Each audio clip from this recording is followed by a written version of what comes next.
जिला secretary Subrata Kumar Mahanti youth federation Vijay Chandrapur तारिंगड़ा पारादीप आज गोटे दुखर विषय आज आम समस्त जो प्रथम महिला राष्ट्रपति आदिवासी महिला राष्ट्रपति पश्चिमबंग गस्त थिला बेले जो बड़ी अपमान पश्चिमबंगर मुख्यमंत्री ममता बनर्जी जो अपमान व्यवहार सहित कले से आम घोर निंदा करुँ बदल आम कुश पितालिका दाह कर गिरधारी छक निकट में आम एप्रति घोर निंदा करुँ आम आगामी दिन में गोटे महिला को जी महिला होगी महिला प्रति सम्मान तुम न दे पार एप्रति आम ममता बनर्जी की घोर निंदा करुँ सर्वसाधारण जनसाधारण को जी क्षमा प्रार्थना न करती आम ओडिशावासी आगामी दिन में जो आसूची सामग्री सबू आम वर्जन करूँ आमर जो सामग्री जाऊँगी पश्चिमबंग को से आम बॉयकॉट करूँ से आम यही बाबद आम मुख्यमंत्री को और प्रधानमंत्री को लिखित आकार भी जनाजु। अम्य प्रसाद दास सभापति यूथ फेडरेशन विजय चंद्रपुर।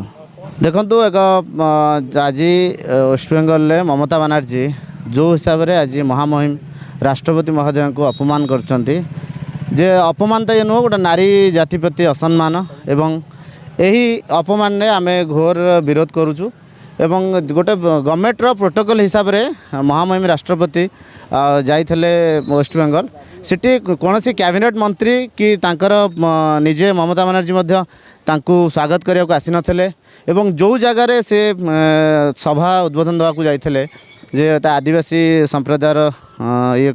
लोक जो सभा आयोजन कराइला से जगार सभा को कैंसल करा जाई जो जगह को आदिवासी लोक आसी न पारे से जगार से सभा करते एवं मिछे कहता कौन से जगार जगह ना जे एत लोक माने लक्ष लोक बसापी जगह ना तेणु आम अन्य जगह को शिफ्ट करूँ यह घोर निंदा आम करुचु एवं यह एक सर्वोच्च न्याय उपाधिकार और सर्वोच्च राष्ट्रपति महामहिम प्रति यहाँ बहुत बड़ अपमान जहाँकि वेस्टबंगाल सरकार जाशुणी करोची यह कदापि आम बर्दाश्त करूँ ना आम आज यही परिप्रेक्षी में कुशपुतलिका दाह करुचु एवं ममता बनर्जी को सूचई देवाक चाहूँ जे आपणे ओडिशा को तो मना एवं ओडिशार जहाँ भी जिनस वेस्टबेंगल को जाऊँगी ताहा आम संपूर्ण रूपे विरोध करूँ वेस्टबेंगल जहाँ आसूँ आम वर्जन करूँ एवं कदापि यही जिनस को ग्रहण करा जे महामहिम राष्ट्रपति को यही भाव में अपमान कराई एवं एक नारी को असम्मान कराई यह घोर निंदा एवं अति दुखद घटना ना यह तो अत्यंत निंदनीय एवं कठोर यह प्रति कार्यानुष्ठान नापी आम सरकार को अनुरोध करूँ एवं यही परिप्रेक्षी कहूँ चाहूँ समस्त नारी शक्ति एकजुट हूँ एवं ममता बनर्जी देइथिबा जो निंदा देइछन्ते एवं महामहिम को जो अपमान देइछन्ते से सर्वसम्मुख में क्षमा प्रार्थना करतु एवं यही क्षमा प्रार्थना से कले जाइए आम ओडिशावासी खुशी हेबु एवं तांको क्षमा करूँ तेणु आम चाहूँ जे से क्षमा प्रार्थना करूँ एवं आई भाव में केबे भी नारी को असम्मान न करा जाऊ यही आमर मीडिया आगे आम एटा परिप्रकाश करूँ ना यही बाबद आम काली पारादीप एडीएम सार को भेट करूँ एवं तांको एक दाबीपत्र देवु एवं कलेक्टर महोदय एक दाबीपत्र पठेबू एवं पारादीप म्युनिसिपालिटी को आम दाबीपत्र देवु जे नारी को जमी असम्मान कराई एवं राष्ट्र सर्व जो महामहिम राष्ट्रपति जो असम्मान कराई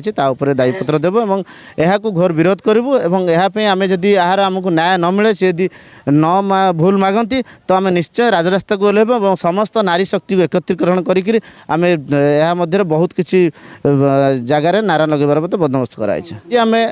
आज आम यूथ फेडरेशन विजय चंद्रपुर तारिंगड़ा तो यही संगठन तरफ आज आम ये कुशपुतला देखते तो पारादीप प्रथम मु भावुची तेणु मु समस्त को ए बाबद सूची दूँ समस्ते आगू आसतु नारी मैंने आगू आसतु यापर दृढ़ निंदा कराऊँ कार्यानुष्ठान ग्रहण कर।